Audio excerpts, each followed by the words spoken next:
Today we're throwing the Osp Dolive Crawler 9-inch. It's Northern Strain style. Spark one up, hit that like and subscribe, and let's go.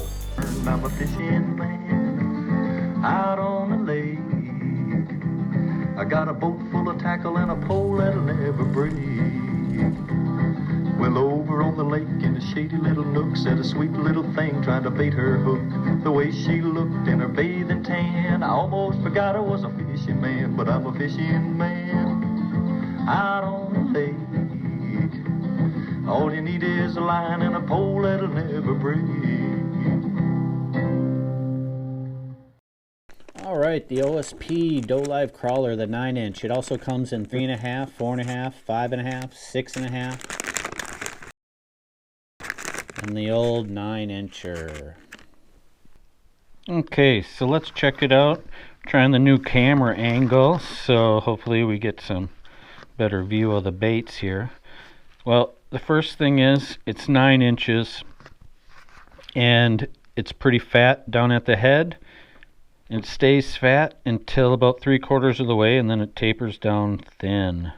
Now the head here, it's nice reinforced so you can get a nail weight in there, or your jig head, whatever you're rigging it up on.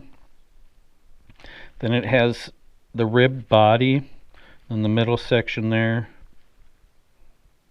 Now it's a little bit beefier, like the gauge of the worm, the thickness is nice, you know, so it's going to move a lot of water, or it's going to have that jelly jiggle in action.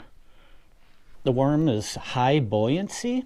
It's also infused with a shrimp squid flavor and slightly salted. I thought the durability was great with the worm too. Okay, so one of my favorite ways to rig it up when I'm summertime fishing outside weed lines is on the OUTKAST money jig head. Big fan of the chartreuse. What we're going to do here is we're just going to thread it up on the shank.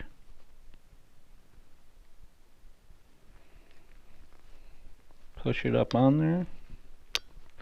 You could give it a little dab of glue if you wanted. Bam, there's your setup.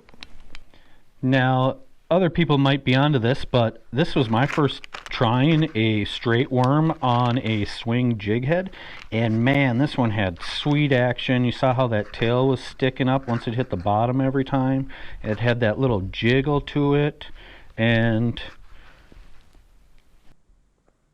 I'm just boom, poking it through, pushing it up, twisting it around, bend it down. Bam, there's your setup. Now, since I'm such a big fan of the ZAPPU INCHY WACHY head, I had to throw it on there just for the underwater footage to check it out, and I liked it. It had killer action, and what I'm doing is there's the middle section right there. We're just gonna boom, poke it through. There's your setup.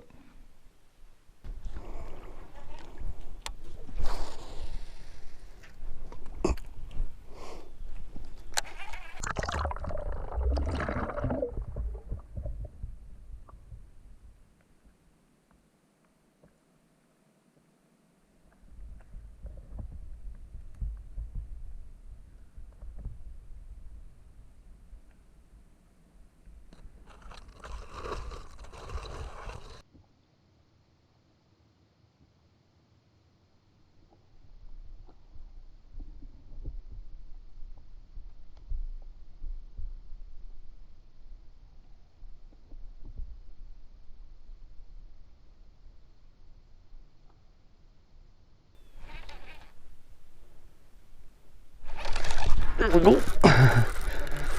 That Osp crawler, that 8-inch. It's a good one. Oh, jeez.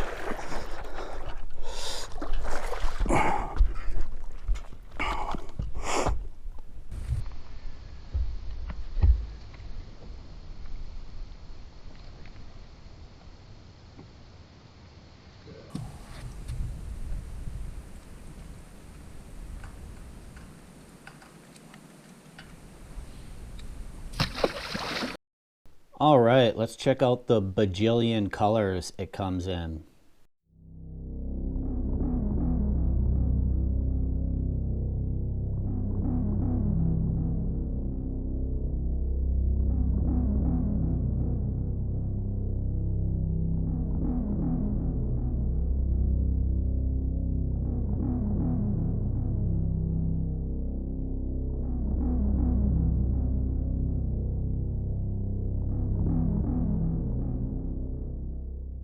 Now, there's a bajillion worms out on the market. Yeah, straight tail, curly tail, whatever.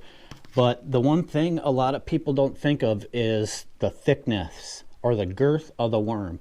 You know, so next time you're getting some worms, you know, maybe try out some skinny ones, try out some medium thick ones, and then try out, you know, some real thick ones. And then, because they're each going to have their different action, and the bass just might prefer one over the other one day, and then you can decide if what your favorite is too, you know. Okay, my setup for when I'm using the swing jig head. And normally when I'm fishing the swing jig head, I'm typically fishing out quite a bit deeper, anywhere from 20 feet deep to 10 feet, and I like using the Elliott 7.5 heavy with the Daiwa Tatula Type R 8:1 gear ratio and 20-pound fluorocarbon line, and that's the setup.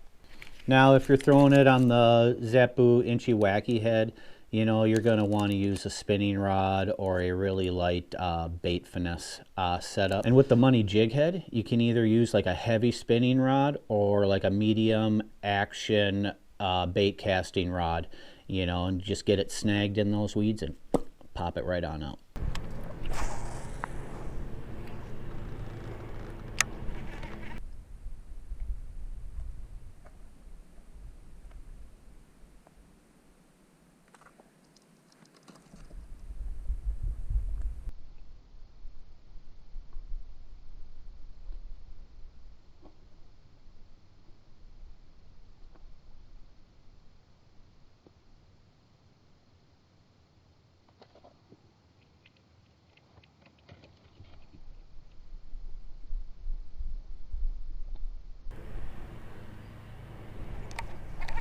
Nope. Oh, the Osp crawler. Oh, fall fatty.